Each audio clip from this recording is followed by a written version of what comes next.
Okay, everybody, let's get started. So once again, I am behind where I wanted to be, so we will probably not finish the chapter on intelligence today. We'll have to start Tuesday's class by wrapping it up, and then Tuesday we'll be starting chapter 12 on developmental psychology. And after that, it's not in a random order. After 12, we just go straight to the end. So that's what we'll be doing the rest of the semester. A couple of you were really interested in what the right answer was. I don't have a key, but I looked at it after class. I'm pretty sure it's 7. But I'm not Einstein. Maybe I'm getting it wrong. So anyways, those of you who are obsessed with that, pretty sure that's the right answer. Yeah. Okay, so we ended last class by finishing the chapter's discussion of reliability, and now we'll be talking about different types of validity. I'm going to be adding a few to what the book says, and you will thank me later if you take future psychology classes. So remember that reliability, and wrap up your conversations even if you're special.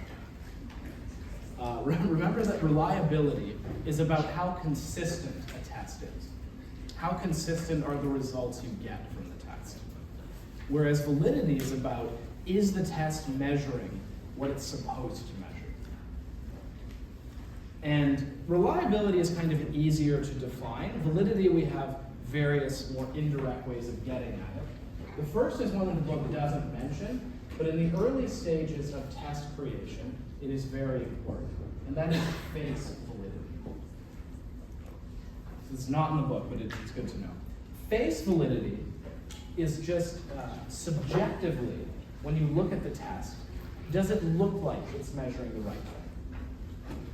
And when you're first creating test items, this is basically what you use. We haven't done any fancy statistics yet. We haven't done any rigorous theory, but we just ask, okay, does this look like it's measuring the right thing? So if it's an IQ test, okay, you got a test, has a bunch of math problems, has some vocabulary problems, some spatial problems. Well, it looks like it's measuring intelligence.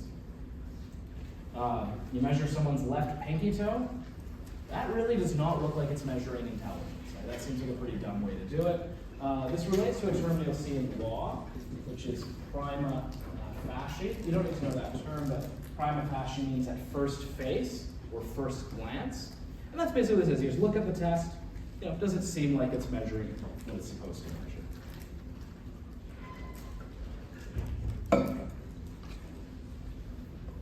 Okay, I'm going to go in a different order than the book. This felt.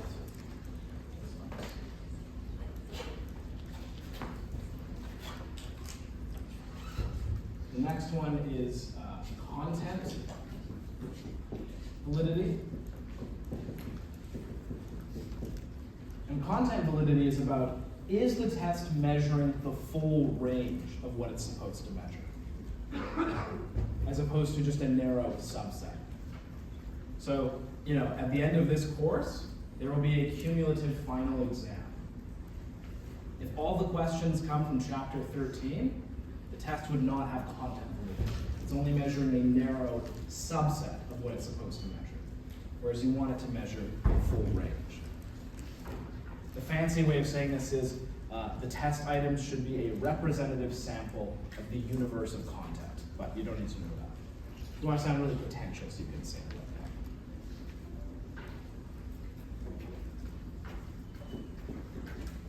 that. The next one is criterion validity, which is about, does the test correlate with something in the real world that it should correlate with? So something in the real world would be like a criterion. So for example, let's say there's a measure of aggression, some kind of aggression scale. If it's really measuring aggression, it should correlate with your likelihood of winding up in prison, right? If there's a measure of extroversion, it should correlate with how many friends you have.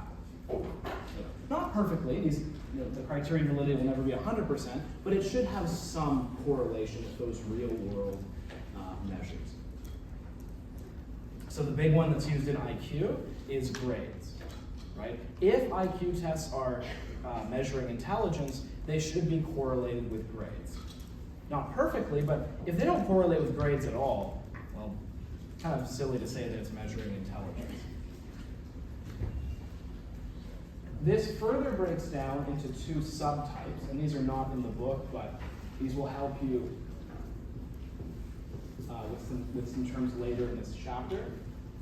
And those are concurrent and predictive validity.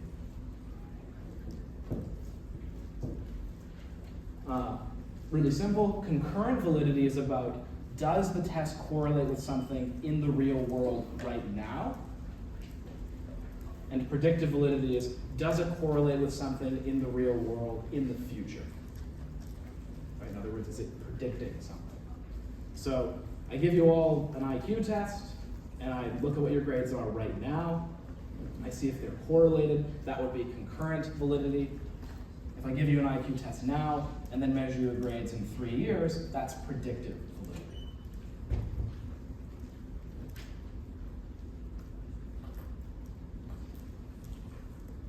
Okay, the last one is one that is, in contemporary psychology, probably the most important, but it's also the most controversial, and that's construct validity.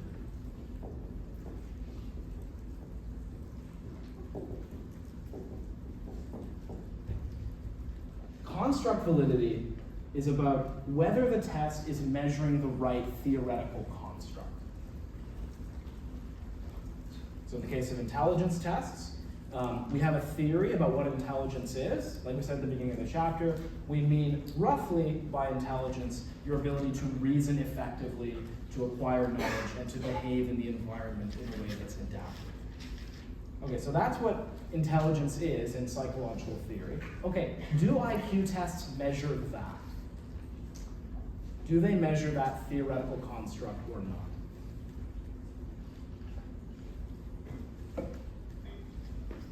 An imperfect analogy would be one with temperature, which I mentioned last class.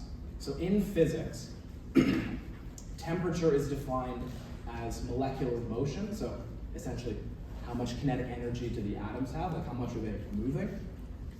So, if you heat something up, the atoms are moving more. So that's the theoretical construct, if you like. That's how theoretically temperature is defined. And for a thermometer, the question would be, is the thermometer measuring that? Is it measuring how fast the atoms are moving?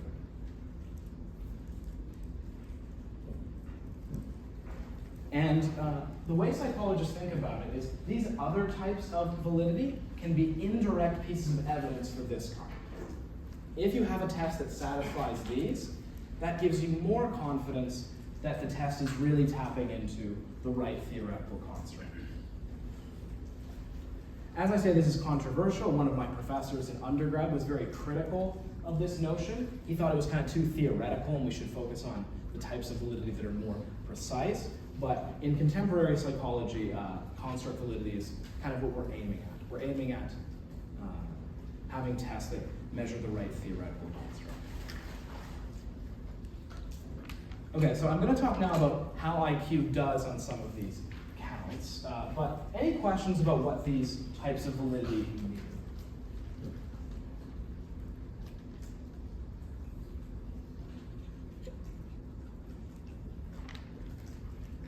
Okay. The type of validity that I'm going to focus on in the case of IQ is this last one, criterion validity. In my experience, this is the one that psychologists are most impressed with. Even if in the back of their head what they're really aiming at is this one, the one that you can't really argue with is this one. This one's not theoretical. This is just like, okay, does the damn test correlate with X or not? So in the case of grades, in the case of high school grades, the correlation between IQ and, let's say, GPA is about 0.6, is what the book says, which is pretty good for a psychology test. Correlation's that higher. That's on the higher end. For university grades, apparently it's a bit lower, maybe more like 0.5. So again, for psychology, that's pretty good. And I'll actually show you what that looks like.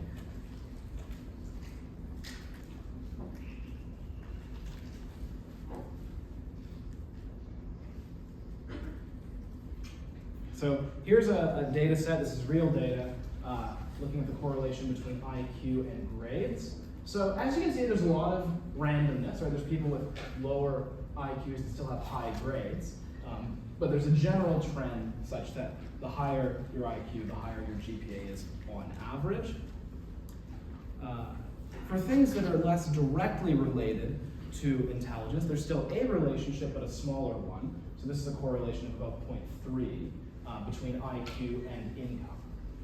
And this one's 0.3. You kind of have to squint at it a bit to see the relationship.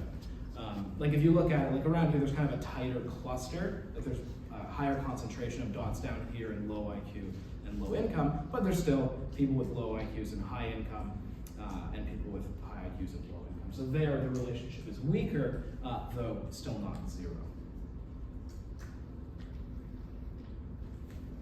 Interestingly, the correlation between IQ and wealth is basically zero. So income is like how much you make every year, and there is a relationship, which kind of makes sense, right? Some people will be better at getting cognitively demanding jobs and therefore make more money. But since wealth is inherited, basically no relationship with IQ. Now I want to pause at this point and clarify something. Because I think that these numbers might be scaring some of you.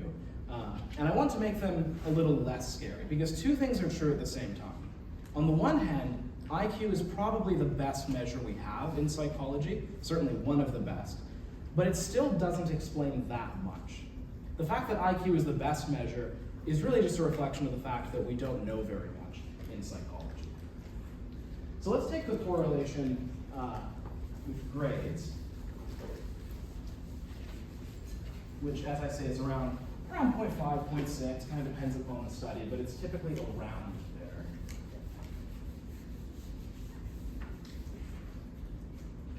Let's take 0.6, which is the number that the book gives. What a correlation of 0.6 means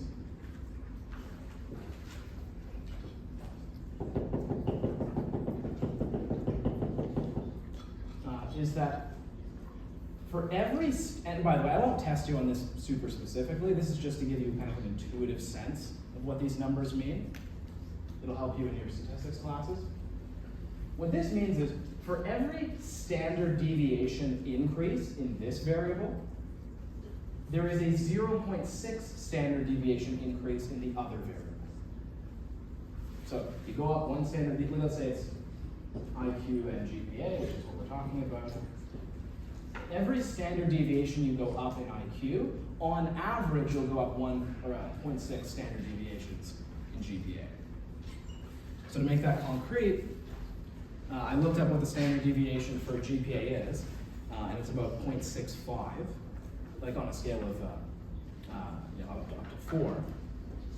So that means for every standard deviation increase in IQ, on average you'll go up about 1 letter grade, like from a B+ to an A-. So okay, that's something, but also it's not that big of an effect. It's big for psychology, but it's not the be-all and end-all. Another thing that you can do, this is really useful to know if you're looking at correlations in a study. So this is, the term for correlation is R, like Pearson's R. That's a really bad R. But what you can do with an R is you can square it. For some reason they capitalize the R then, but R squared, so you square whatever the correlation is, and you get something called the coefficient of determination. Again, I will not test you on this, but this may help us all relax a little bit about it. So if you square a decimal, it gets smaller. So R squared in this case is 0.36. Here's what that means.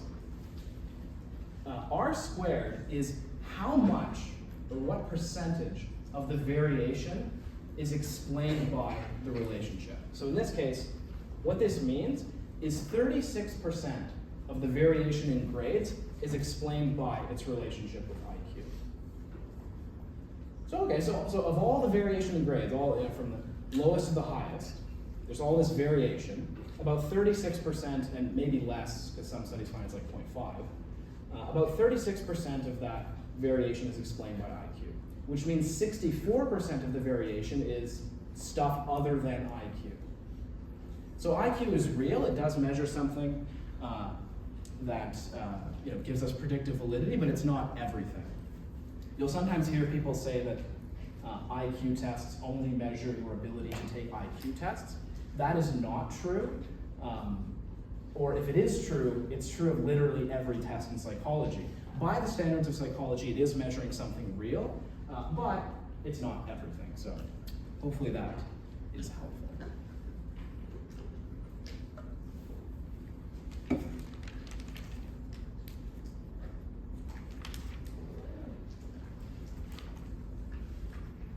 Another thing the book mentions that may help you think about it, a correlation of 0.5 is about the correlation between height and weight, right? Taller people are on average heavier than shorter people, but you've all lived in the world. There's obviously a lot of variation. There are short people who are heavy and tall people who are not heavy, but there is that general trend.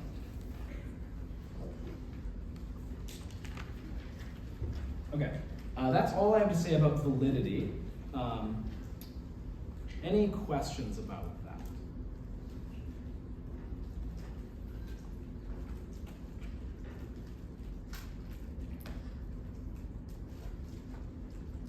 Actually, I sort of lied. This is sort of related to validity. This is another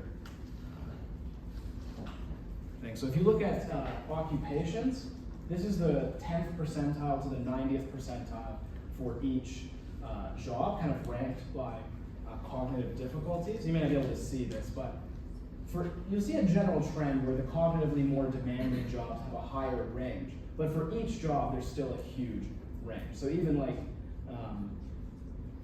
lawyers, there's around 10% of lawyers have IQs of under 100. If you zoom in, that's what's going on there. So that also reinforces the point I was making. As I mentioned last class, you should know these numbers. So the next section is on standardization. Every few years, IQ tests are re-standardized. And they are always standardized such that the mean is 100 and the standard deviation is 50. They just force the test to be like that. But you have to change the test every few years to make sure it still looks roughly like this.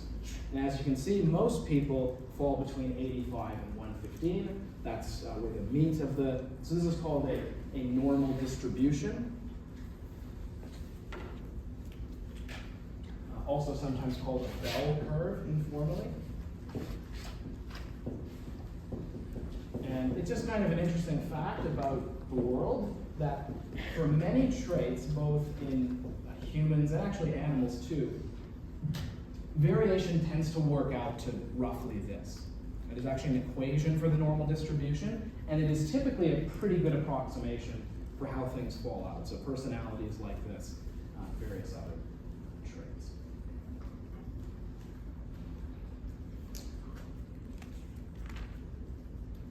But one really surprising thing,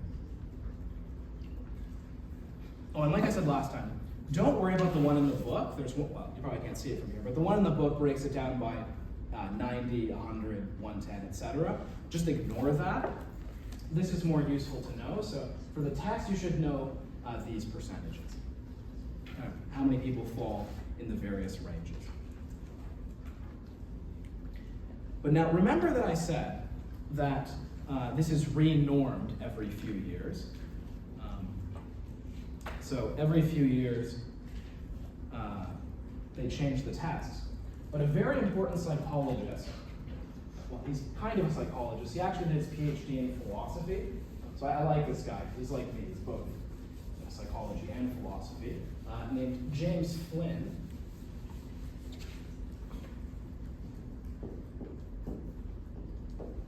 Who actually just passed away recently. He looked at, well, what if we forget about the re-standardization?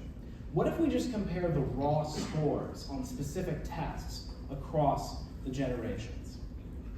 And what he was interested in was, is IQ going up or down if you ignore the re-standardization and just look at raw scores?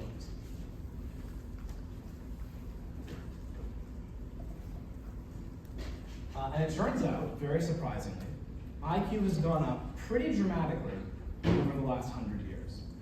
How much? Since we've been doing it, around 3 points per decade. which works out to about 30 points, which is a huge effect. So 100 is the average. 70 is typically used, at least by convention, as the cutoff for having an intellectual disability. So 30 is a huge effect, and that's just in 100 years. There's debate about what that means. It seems kind of strange to say everyone born in 1900 had an intellectual disability. But whatever the case may be, there's no question this is true, that IQ has gone up very dramatically. And one thing that James Flynn used this to argue for is that IQ is substantially influenced by the environment. We will be later seeing in the chapter evidence of a genetic component as well, but evolution does not take place over decades. It takes a very long time for gene frequencies to change in response to selection pressure. 100 years is simply not enough time for IQ genes, quote, to change very significantly. So the Flynn effect, as it's called, so the term for the fact that IQ has gone up over the last 100 years is the Flynn effect. That's how you know you're an influential scientist, when you have like an effect named after you.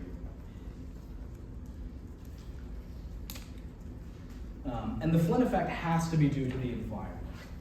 Now, what is it in the environment that's caused it? It's probably multiple things. There's ongoing debate about it. Probably nutrition has something to do with it. If you are malnourished, your brain simply does not develop as well. And over the last 100 years, it's been improving nutrition. Not as many kids are malnourished. Education certainly contributes. And Flynn himself argues that cultural shifts have also been responsible. So we'll actually watch a TED Talk, or some of a TED Talk by Flynn, explaining what he thinks the increase is due to.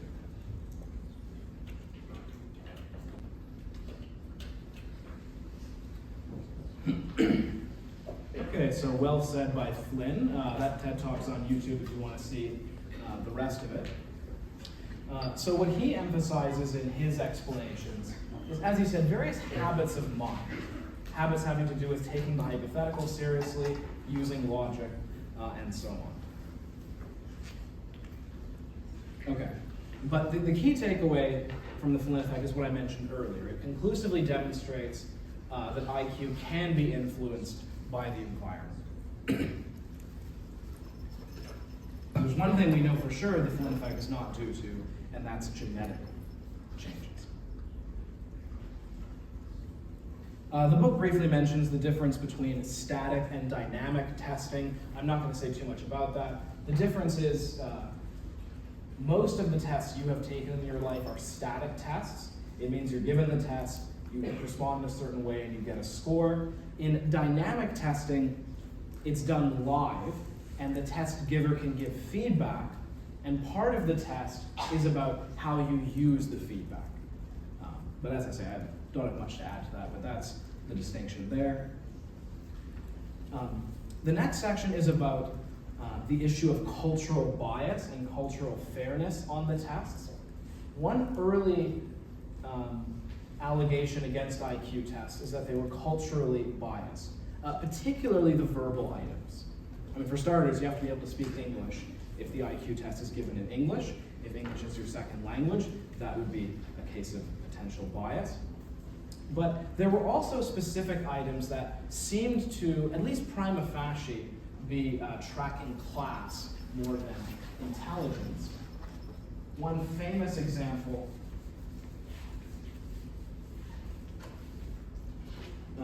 is a question, it was something like this. You were given various pairs of words that had some kind of connection, and then you had to choose which, for multiple choice, which of the pairs best corresponded to it. So the question was, a runner is to a marathon what a blank is to a blank. And you had a bunch of options like, I think I wrote them down. An envoy is to an embassy, a martyr is to a massacre, and a bunch of things. And the right answer was an oarsman is to a regatta. A regatta is a boat race. And oarsmen are people who, are racing the boats. It's kind of a rich man's game. If you grow up in poverty or aren't part of kind of upper class culture, there's no reason why you know what the hell a regatta is. So people pointed to questions like this and said, this isn't really measuring intelligence, this is measuring kind of exposure to kind of white upper class culture. This is something that the creators of IQ tests take seriously. There is an effort to get rid of items like this. I would say the consensus nowadays is that modern IQ tests are significantly better on this score, but this is something that has been brought up.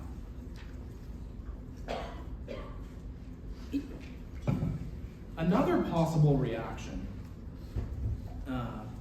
is to say, well, forget about the verbal items, just focus on things like the Raven's progressive matrices, right? Surely those are more culture fair. And at least prima facie, it seems like this would be something that doesn't require exposure to a particular culture to be able to understand what's going on. And that seems right, but this is complicated by the fact that, believe it or not, the Raven's progressive matrices, scores on the Raven's progressive matrices, have actually improved more than other items. You may have suspected that the types of IQ tests that people would have been getting better on were like, how much stuff do you know, like crystallized intelligence. But if you look at this, this is the Flynn effect over a narrow window, so 47 to 2002. The one that's improved the least is information, arithmetic, and vocabulary. That has hardly improved at all. If you look at the top, Raven's progressive matrices has improved the most. There's no consensus as to why that is. I just point this out to say it's not always clear which parts of the IQ test are more influenced by the environment or not. You can't just trust your intuition. Okay, so that's some information about environmental contributions to IQ. We'll now talk about some of the studies into biological correlates. And the first bit there is on different brain correlates.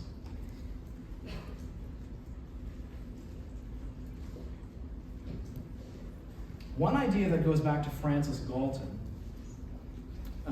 is that IQ is in part a measure of neural efficiency. Just how efficient is your brain at dealing with problems? And indeed, if you measure neural efficiency in different ways, so one way you can measure it is you hook someone up to EEG, you show them visual stimuli, and you can measure how fast the electrical activity occurs after the presentation of a visual stimulus. And that really crude measure does correlate positively with IQ. You can also measure how much glucose the brain uses when solving a problem, and the less glucose your brain uses to solve a problem, the higher your IQ on average, which at least prima facie seems to indicate that if your brain is more efficient, more kind of quick at dealing with a problem and requires less resources to do it, that enables you to solve problems more effectively. There's also evidence that brain plasticity is related to IQ, so how good your brain is at growing new connections and adapting to change.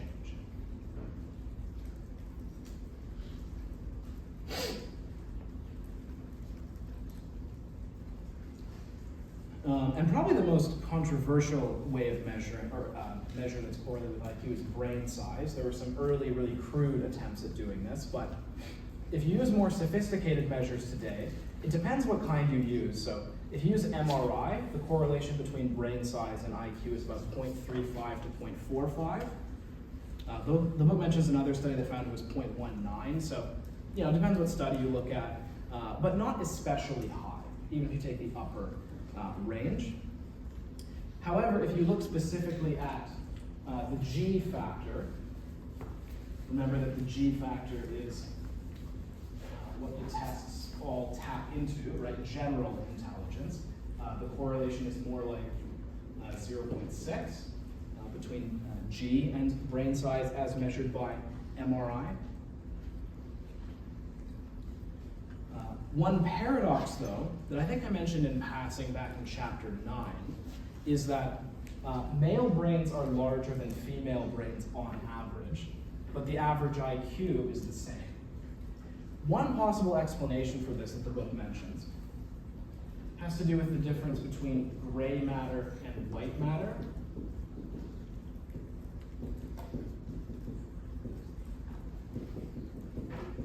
So gray matter, if you look at the brain when the blood is out of it, you'll see kind of gray sections. Gray matter consists of clumps of neurons, like cell bodies. White matter is clumps of axons, so connections between regions. On average, men have more gray matter and women have more white matter. The difference is not especially big, but what that means is there's more dense interconnections between regions in women, whereas more raw number of cells for men. And so maybe that's what explains the fact there's a difference in size, but no difference in average IQ.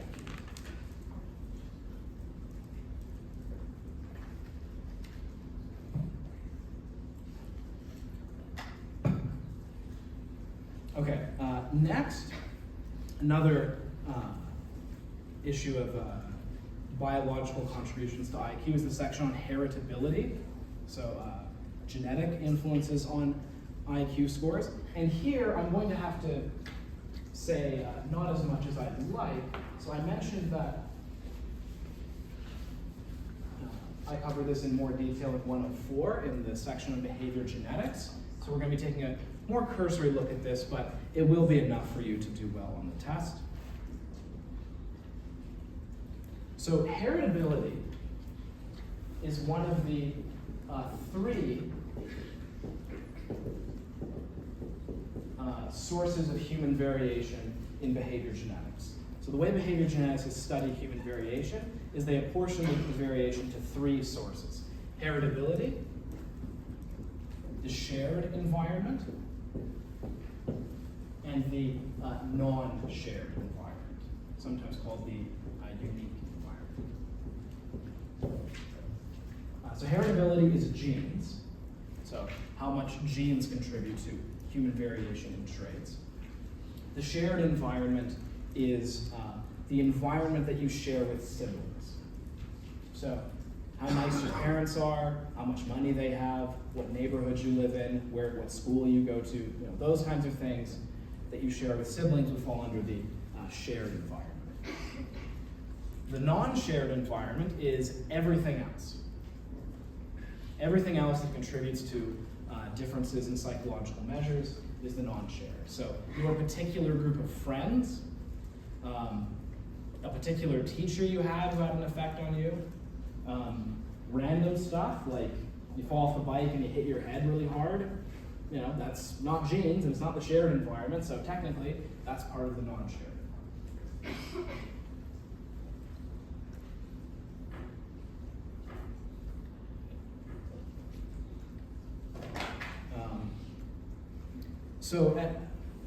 I gave 3 caveats to this in 104. I'm going to focus on 2. For heritability, 2 really important caveats about this. So heritability, all of these are measured from 0 to 1. They should add up to 1. So if a trait is 50% heritable, we would say this is 0.5, for example. But crucially, heritability numbers are about individual variation in a trait. It's about differences between people. So take height. Height is very heritable, something like 0.8 to 0.9. 80 to 90% of the differences between people in height are due to genes. But that does not mean like 80% of my height or this guy's height or whoever is due to genes. That doesn't really make sense. It's not like this much of my height is genetic. What it means is if we were to take this class and rank order everyone from shortest to tallest, 80% of the differences between people are due to genes. That's what heritability is about. And number 2, heritability can change based on the environment. In other words, heritability is not fixed. Right? It's not like a law of nature or something. So again, take height. Height is very heritable in most studies. But if you go to a part of the world that's very malnourished, the heritability will actually be lower. So I'm aware of studies in rural India that find that the heritability of height is more like 0.4 as opposed to 0.8. Because if it's a region that's very malnourished, people are not reaching their full genetic potential, and therefore there's less genetic contribution to the variation in the trait. This is also true within Western countries. You can just look at socioeconomic status in Western countries, and specifically in the case of IQ, IQ is more heritable for wealthy people and middle class people than it is for poor people. That might sound kind of strange, but the way to think about that is if you're more poor, you're not reaching your full genetic potential, and therefore there's less genetic contribution to variation in the trait.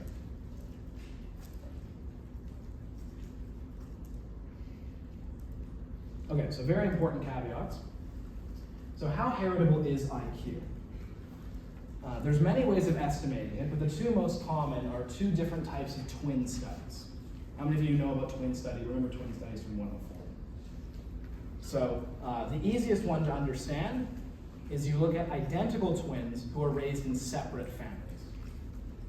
There's problems with this method, but it's prima facie pretty compelling. So what you do is you look at identical twins who are adopted and then raised in different families, and you look at how similar their IQ scores are.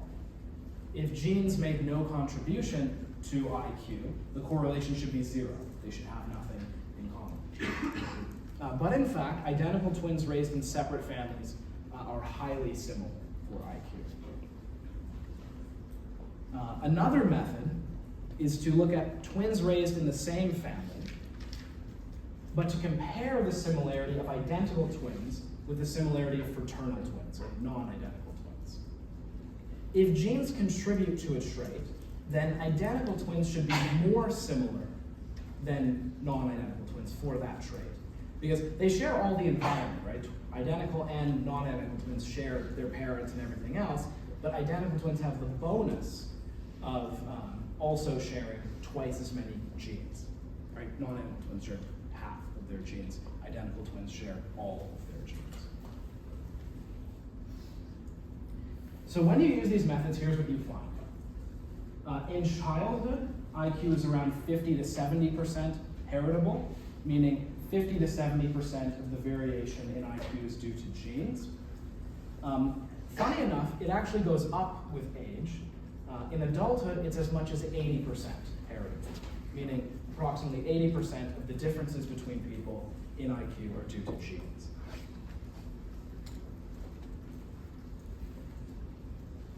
Now, that might seem strange to you, given that I just finished saying that the Flynn effect shows there's a very large environmental component. But here's the way to think about it. So let's say this is the bell curve for IQ in 1920, and this is the curve now, something like that. If you just freeze at 1930 and ask how much of the differences between people in 1930 are due to genes, you'll get a high number. But remember, heritability is only about how much of the differences between people at any given time are due to genes. And the same is true for now. If you just freeze today and you say, okay, this guy has a higher IQ than that guy, why is that? Most of the answer is genes. But the reason that the average has gone up is due to the environment. That's the way to keep that consistent. One analogy that might help you, something very similar is true for weight. So weight is also very heritable, maybe 50, 70% heritable, depends on the study, but certainly the heritability is not 0. But weight has also been going up over the last 100 years. And that change, the change in the average is due to the environment. But if you freeze today and ask, why is there this much variation, much of the answer is genetic. Oh, I forgot to mention,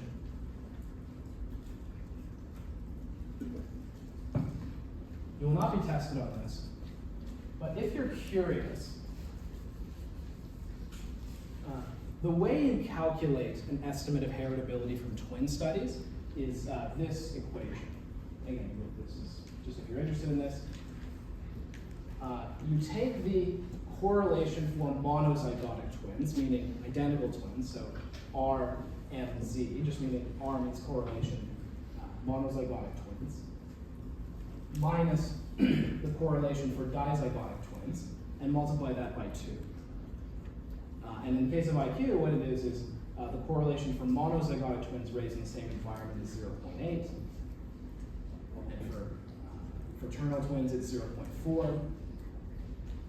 So 0.8 minus 0.4 is 0.4. Multiplied by 2, that's 0.8. Sorry if people here can't see that, but you won't be tested on this. If you kind of work through it, you can get an intuitive feel for why that's the case. It's based on a very simple model with very simple assumptions, but that's how you get an estimate from twin studies. With twins raised apart, it's easy. You just look at the correlation between identical twins raised apart because they share none of their environment, but all of their genes. Okay, any questions about what I've said about heritability?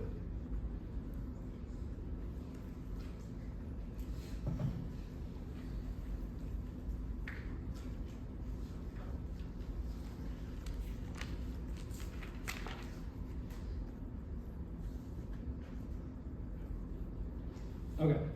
The next section is probably the single most controversial topic in all of psychology, arguably the single most controversial topic in all of the social sciences. And that's ethnic group differences in intelligence. This is obviously a very sensitive topic, but I will go through it carefully and might not be as scary as it seems at first glance. So if you give large samples of people IQ tests, and most of these studies are done in the United States, you will find average differences between ethnic groups.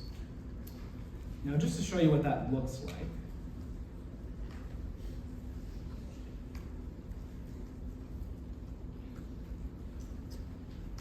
the crucial word there is on average.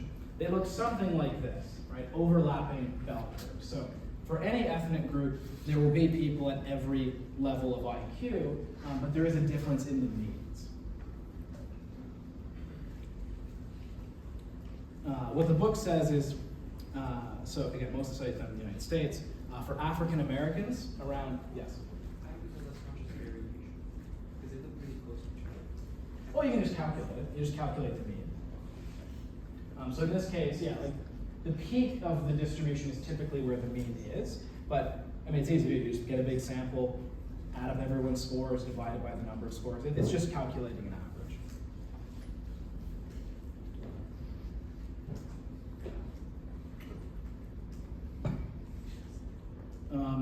So for African Americans, the average used to be around 85. There's more recent studies finding it's more like 90. The gap has narrowed to some degree, but still persists at around 90. For Americans of European descent, it's around 100. For Americans who are East Asian, around 103 to 105. And for Jewish Americans, there's fewer studies, but around 107 to 115. So that's roughly where it falls. The book mentions that apparently in Japan, at least for children, it might be as high as 111. So there are these average differences. So no one disputes that. That's just something you can find doing studies. The controversy surrounds, is this due to test bias? And if not, what is it that causes these differences? So I'll start with the issue of test bias.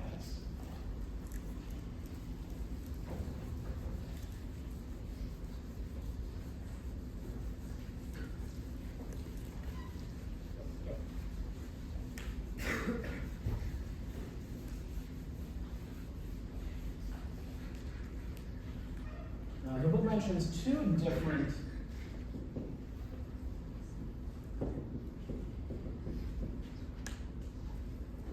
definitions of bias.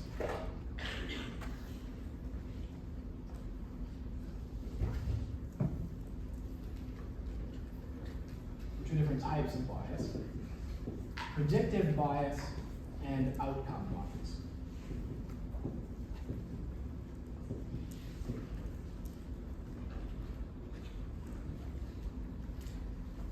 And I'll start with predictive bias because it's easier to define. Predictive bias connects back to that term we saw earlier, which is predictive validity.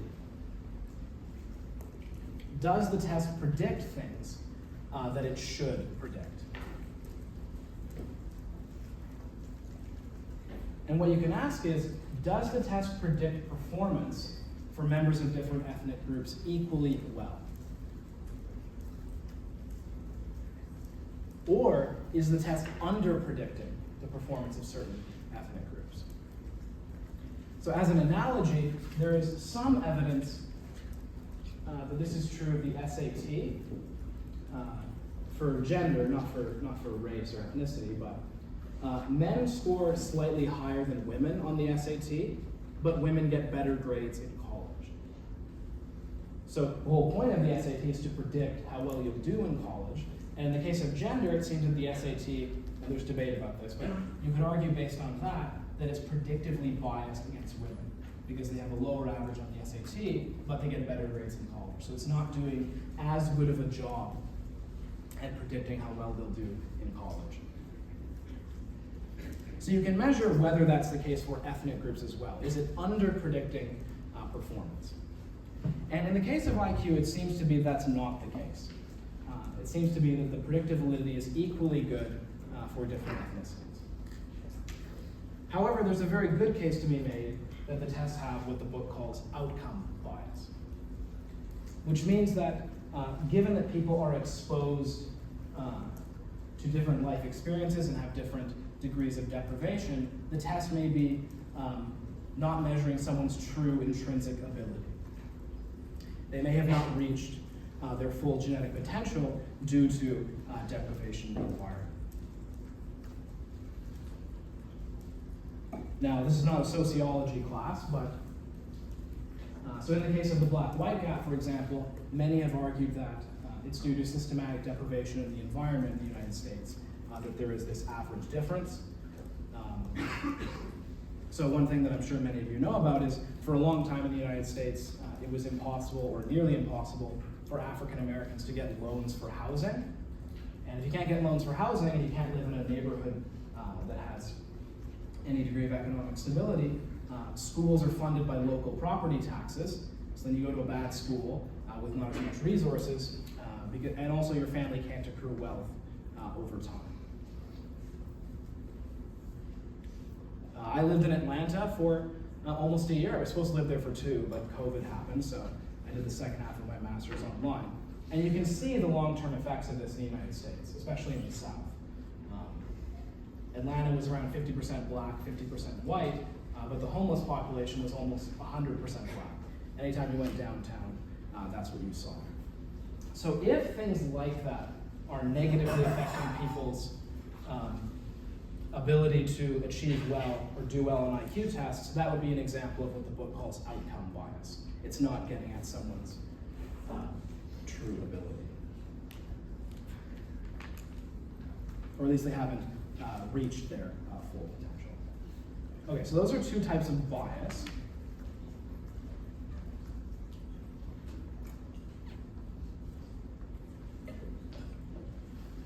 As I say, there's no controversy about whether these differences exist, but a controversy that persists is what explains the difference. So there's a history of people talking about this. One book that came out in the 1990s that the textbook mentions is the bell curve. This was very controversial. And in there, they did argue that a proportion of the black-white difference was genetic.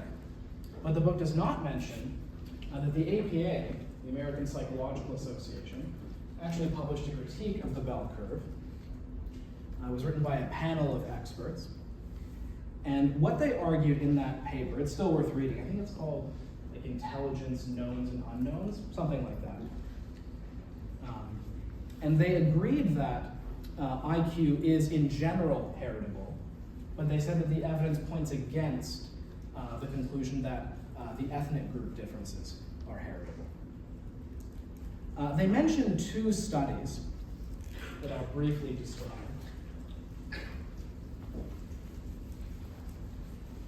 these are relatively small studies, but they certainly point against the idea of ethnic group differences being genetic.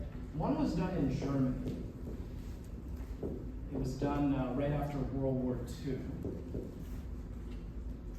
So, I don't know if you guys are history buffs or not, but World War II, Germany was taking over much of Europe, and the Americans, Canadians, the British, and the Russians invaded Germany from both sides and overthrew the Nazi government.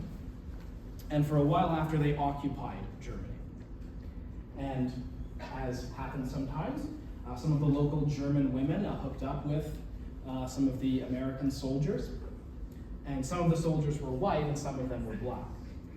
And then once their tour was over, they went back home, and these German mothers were left single with these children. And this is a nice study because these kids are all raised the same way. They're just raised by German single mothers in Germany. The only difference between the kids who had a black father from the United States and the kids who had a white father from the United States is the genes. Otherwise, they're raised in the same environment. And in that study, you don't find a difference. That study found no difference between, half black kids and white kids. Additionally, there were some studies of degree of white ancestry in the United States. So most African Americans in the United States have some percentage of white ancestry.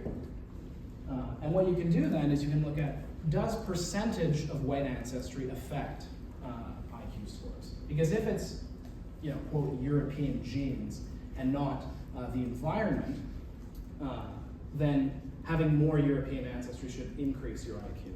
And there were two studies that found no relationship there. So these are the studies that the APA pointed to as evidence against the idea of a genetic contribution.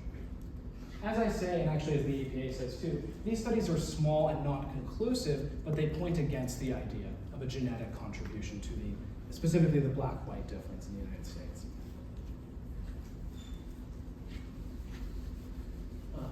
So that's still somewhat uncertain, but I want to close this section with 4 things from the book that we know for sure about these differences.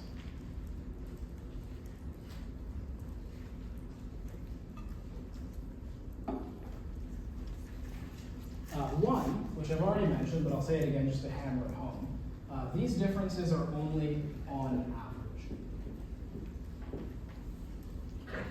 Every group will have people at every level of IQ. The differences only exist, as I say, on average. One example I used to use with my AP Psych classes to hammer this point home is think about the last 3 presidents of the United States. Someone tell me the names. Who are the last 3 presidents? Including the current one. Joe Biden, Donald Trump, Barack Obama. If you have not listened to the 3 men speak, I encourage you to do so. And I'm not going to make any political point about whose policies are right. But as far as intelligence, I don't think even someone who's conservative would deny that Obama is much smarter than the other 2. And if you don't believe me, you have to listen to them speak for about 5 minutes, and you'll be convinced. Which reinforces the point, right? Every group will have people at every level. Number 2, and this is one of the book has a very good discussion of. It's a little bit tough to get at first, but very important. Heritability of a trait does not imply that a group difference is heritable. Does not imply that a group difference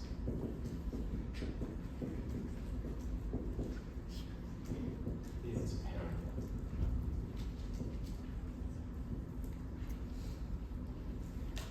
Because some of you might be thinking, well, wait, don't these ethnic group differences have to be genetic? Because you just finished saying that twin studies and other studies show that there's genetic contribution to IQ differences.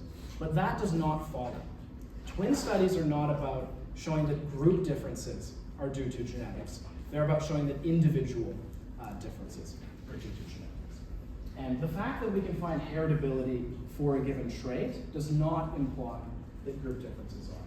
And here's a classic example. The book gives this too. Suppose I have two patches of soil, good soil and bad soil. And I take a fistful of seeds and I randomly put them into these two environments. So the fistful of seed, it's the same stalk of seed. There's not any genetic difference between the two groups. And unsurprisingly, the good soil will have taller blades of grass. I would say it's grass seed. And the other one will have shorter blades of grass on average. Now, if I look within any given flower bed, I will find that heritability of height is very high. Right? The reason this one's taller than this one is going to largely be due to the genetics of the seeds. But the average difference between these two is, in this example, totally due to the environment, even though height in blades of grass is heritable. That's an example to illustrate this. Heritability of a trait does not necessarily imply that the group difference in that trait is heritable. Yes? Does this get into epigenetics? Yes, epigenetics is, epigenetics is just one possible way that the environment can influence a trait. It's not necessary for this point. For those of you who don't remember, epigenetics just means that gene expression can be modified by the environment, and that gene expression can also be passed on. So you can have a case where the letters of the DNA code don't change, but the way they're expressed is changed, and that gene expression can also be passed on, but you will not be tested on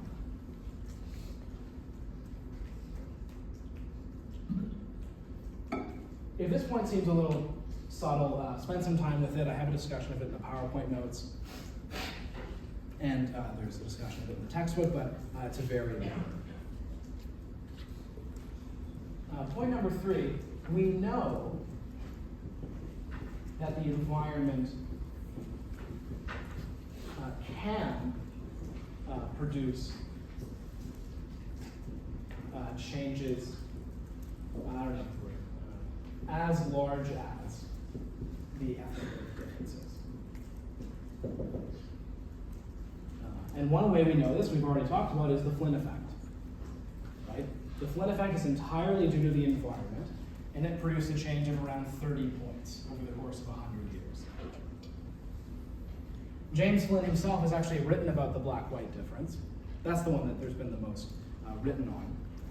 And it said that all you have to assume in order for the black-white difference to be entirely environmental is that the environment for African Americans today is as enriched as it was for whites like 40 years ago, which is not that difficult to believe.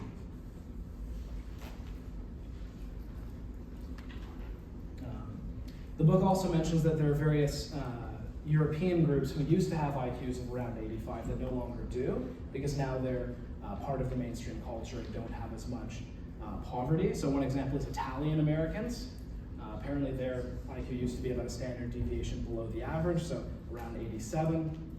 And now it's actually slightly above average because early Italian immigrants were very poor and were kind of culturally separated from the rest of the United States. And then the last point, which I'll close off this section with, is we know that genetic differences between ethnic groups are small. The book mentions this.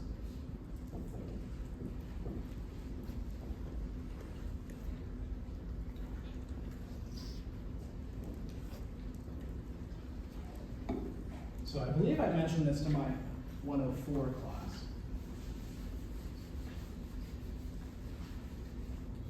All humans on Earth are 99.9%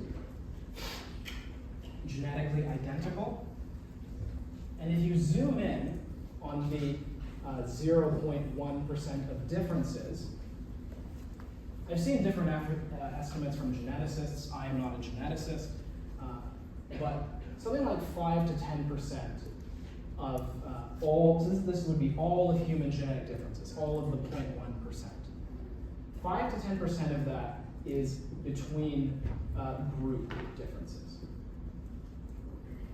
So differences between different continental groups. So most of human genetic variation exists in every group. The way this has sometimes been put, if everyone on Earth except for people in Kenya or whatever country you want died, more than 90% of all human genetic variation would still exist. Right? Most of the variation is within groups, not between groups.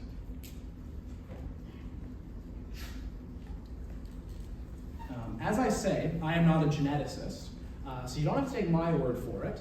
We're going to watch a video by the biologist Richard Dawkins, who is arguably the most important living evolutionary biologist, talking about the point that genetic differences between human groups are actually small. And I think it doesn't disprove that there's any genetic contribution to these differences, but it should make us skeptical that there is such a contribution. And that will probably take us to the end. So we'll watch this video, and then I'll quickly close this off.